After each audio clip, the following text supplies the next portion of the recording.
श्री हनुमते नमः।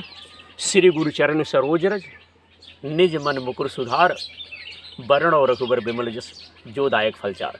समस्त भाइयों को हमारा राम राम, जय श्री राम, हर हर महादेव, जय महाकाल। मैं आपका भाई विनोद दुबे आपके उत्तर प्रदेश की धार्मिक भूमि से आप सबका स्वागत करता हूं। और आप लोग देख रहे हैं इस समय विनोद प्रहरी यूट्यूबर यूट्यूब चैनल।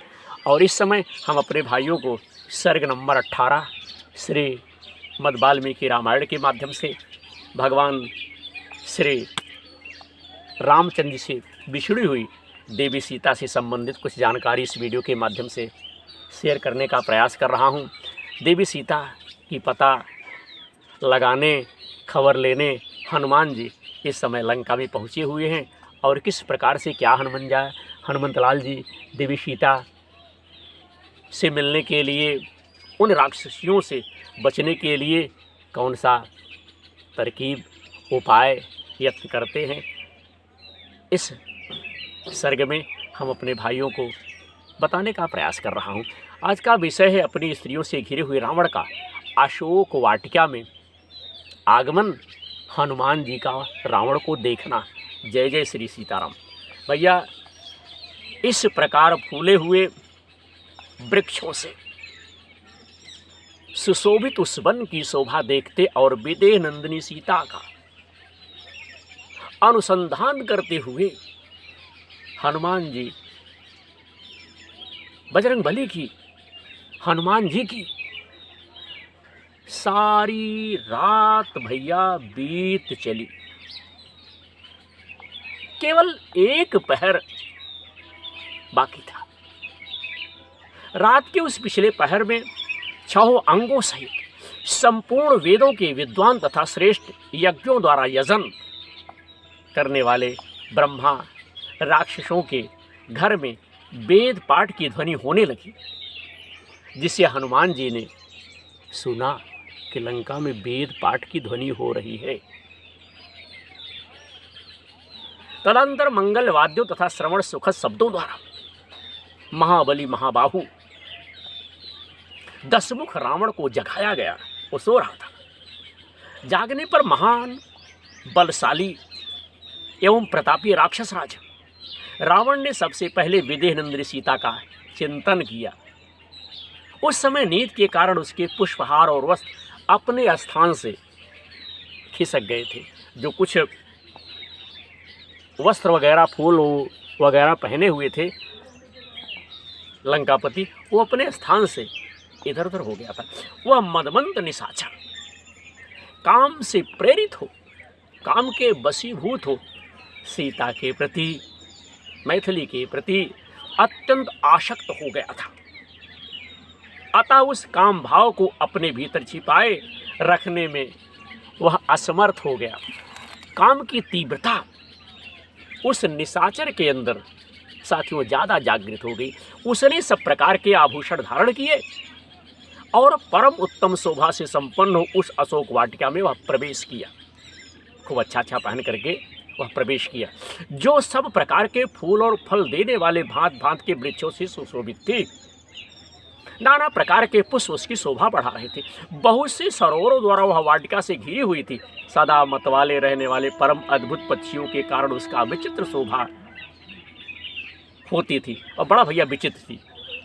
उसकी विचित्र शोभा होती थी। कितने ही नैनाभिराम क्रीड़ा मृगों से घिरी हुई वह वाटिका भांति भांति के मृग समूहों से व्याप्त थी। बहुत से घिरे हुए फलों के कारण वहां की भूमि जो थी ढक गई थी। पुष्प वाटिका में मणि और सुवर्ण के फाटक साथियों लगे हुए थे और उसके भीतर पंक्तिबद्ध वृक्ष बहुत दूर तक फैले हुए थे। वहां की गलियों को देखता हुआ रावण उस वाटिका में क्या किया भैया, घुस गया, चला गया। जैसे देवता और गंधर्वों की स्त्रियां देवराज इंद्र के पीछे चलती हैं, उसी प्रकार अशोक वन में जाते हुए पुलस्त्य नंदन रावण के पीछे पीछे लगभग 100 सुंदरियां चल पड़ी भैया उसके पीछे पीछे रावण के। उन युवतियों में किन्हीं ने सुवर्णमय दीपक ले रखे थे, किन्हीं के हाथों में चंवर थे, किन्हीं के हाथों में भैया ताड़ के क्या थे, पंखा थे, ताड़ के पंखा, ताड़ के पंखे से। हरिओम नारायण। बंधु, कुछ सुंदरियां सोने की झाड़ियों में जल लिए आगे आगे चल रही थी और कई दूसरी स्त्रियां गोलाकार वृषी नामक आसन लिए पीछे पीछे रावण के जा रही थी, रावण के पीछे पीछे जा रही थी। कोई चतुर चालाक युवती दाहिने हाथ में पेय रस से भरी हुई रत्न जटित चमचमाती कलसी लिए हुए थी। कोई दूसरी स्त्री सोने के डंडे से युक्त और पूर्ण चंद्रमा तथा राजहंस के समान श्वेत छत्र लेकर रावण के पीछे पीछे चल रही थी। जय जय श्री सीताराम। जैसे बालक के साथ साथ बिजुलियां चलती हैं भैया, उसी प्रकार रावण की सुंदरी स्त्रियां अपने वीरपति के पीछे पीछे जा रही थी। उस समय नींद के नशे में उनकी आंखें झप जाती थी। सुबह के समय विशेष तौर पे आपने देखा हो कि नींद ज़्यादा आती है, तो उसके हार और बाजूबंद अपने स्थान से भैया खिसक गए थे, अंग आग मिट गए थे और चोटियाँ जो है खुल गई थी, बाल जो है खुल गए थे और मुख पर पसीने की बूंदें छाई हुई थी। जब हम ज़्यादा परिश्रम करते हैं तो अपने आप ही भैया पसीना जो है आ जाता है। वे सुमुखी स्त्रियां अवशेष मद और निद्रा से झूमती हुई सी चल रही थी। विचित्र अंगों में धारण किए गए पुष्प पसीने से भीग गए थे और पुष्पमालाओं में अलंकृत केस कुछ कुछ चलने पर हिल डुल रहे थे।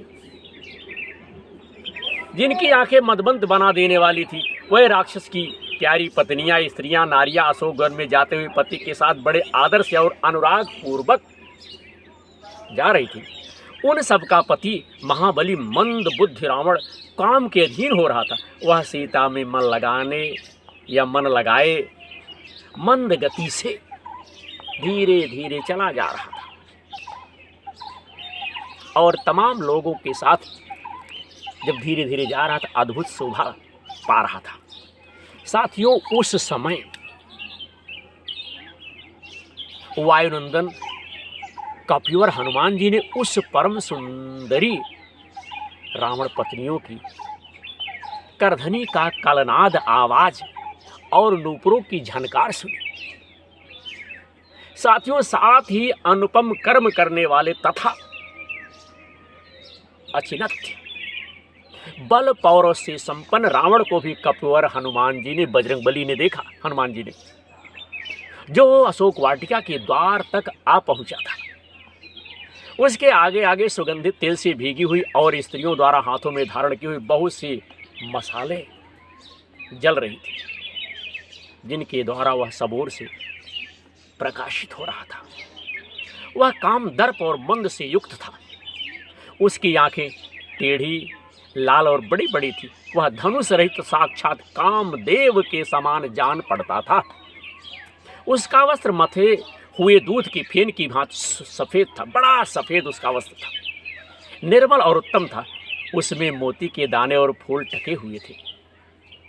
वह वस्त्र उसके बाजूबंद में उलझ गया था और रावण उसे खींचकर सुलझा रहा था भैया, सही कर रहा था। अशोक वृक्ष के पत्तों और डालियों में छिपी हनुमान जी सैकड़ों पत्रों तथा पुष्पों से ढके हुए थे। उसी अवस्था में उन्होंने निकट आए हुए रावण को पहचानने का प्रयत्न किया। जब रावण सामने आ गया तो हनुमान जी क्या किया कि रावण को पहचानने का प्रयास किया। उसकी ओर देखते समय कपश्रेष्ठ हनुमान जी ने रावण की सुंदरी स्त्रियों को भी लक्ष्य किया। रावण को देखने के बाद हनुमान जी ने और स्त्रियों को देखा जो रूप और यौवन में संपन्न थी। उन सुंदर रूप वाली स्त्रियों से घिरे हुए महायशस्वी राजा रावण ने उस प्रमाद वन में प्रवेश किया, जहां अनेक प्रकार के पशु पक्षी अपनी अपनी भाषा, अपनी अपनी बोली बोल रहे थे। साथियों, वह मतवाला दिखाई देता था। उसके आभूषण विचित्र थे। उसके कान ऐसे प्रतीत होते थे मानो वहाँ खूंटे गाड़े गए हो। इस प्रकार वह विश्रवा मुनि का पुत्र महाबली राक्षस राज रावण हनुमान जी के दृष्टि पथ में आया। ताराओं से घिरे हुई चंद्रमा की भांति वह परम सुंदरी युवतियों से घिरा हुआ था। महातेजस्वी महाकपि हनुमान ने उस तेजस्वी राक्षस को देखा और देखकर यह निश्चय किया कि यही महाबाहु रावण है। पहले यही नगर में उत्तम महल के भीतर सोया हुआ था। हनुमान जी तो रात में देखे थे ना, सोया हुआ था। ऐसा सोचकर वह वानर वीर महातेजस्वी पवन कुमार हनुमान जी जिस डाली पर बैठे थे वहां से कुछ नीचे उतर आए धीरे से, क्योंकि वह निकट से रावण की सारी चेष्टाएं देखना चाहते थे। नीचे और उतर आए, अच्छी तरह दिखाई पड़ेंगे। यद्यप मतिमान हनुमान जी भी बड़े उग्र तेजस्वी थे, फिर भी रावण के तेज से तिरस्कृत से होकर सघन पत्ती में छिपकर रावण को जो है देखने लगे। इधर रावण काले केस, कजरारे, सुंदर कटिभाग और परस्पर सटे हुए आस्तन वाली सुंदरी सीता को देखने के लिए उनके पास पहुंचा। तो आज हमने इस वीडियो में विनोद प्रहरी यूट्यूब चैनल के माध्यम से सर्ग नंबर 18 सुंदरकांड श्रीमद् वाल्मीकि रामायण के माध्यम से आप सबकी सेवा में हमने समर्पित किया। आशा करता हूं कि आप सबको हमारा विचार, हमारा कार्यक्रम अच्छा लगेगा। हमारे कार्यक्रम को देखने के लिए हमारे भाई लोग यूट्यूब पे सर्च करें विनोद प्रहरी यूट्यूब चैनल। धर्म की जय व धर्म का नाश हो, प्राणियों में सद्भावना, विश्व का कल्याण हो।